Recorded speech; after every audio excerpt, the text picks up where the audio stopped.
السلام عليكم اخويا ابو الشرقاط. هذا الراس العالي والناصي والكوميديات اثنين مثل ما تلاحظ باوع.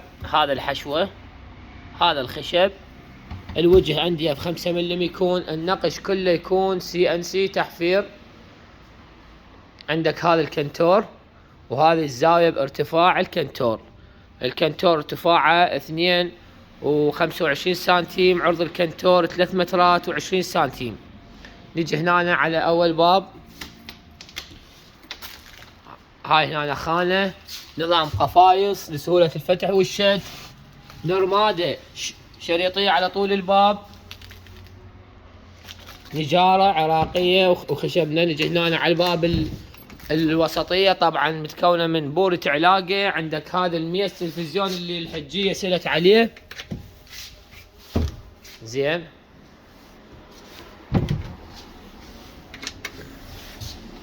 الصبغ طبعا مثل ما تشوف، هاي الغرفة مصبوغة ببوية حراري ضمن الأصباغ البوية وضمن الدرجة الوسط.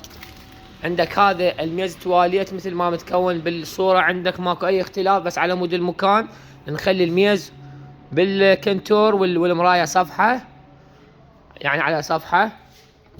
أي اختلاف عن الصورة مرجوعة الغرفة كلها. عندك هذه الزاوية، باب هذا مراية مال قيافة، باب دوارة طبعا.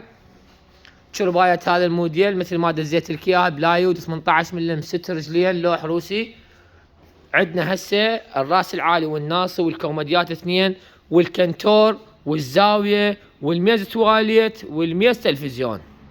هاي عدد القطع مال الغرفة مالتك مع الشرباية،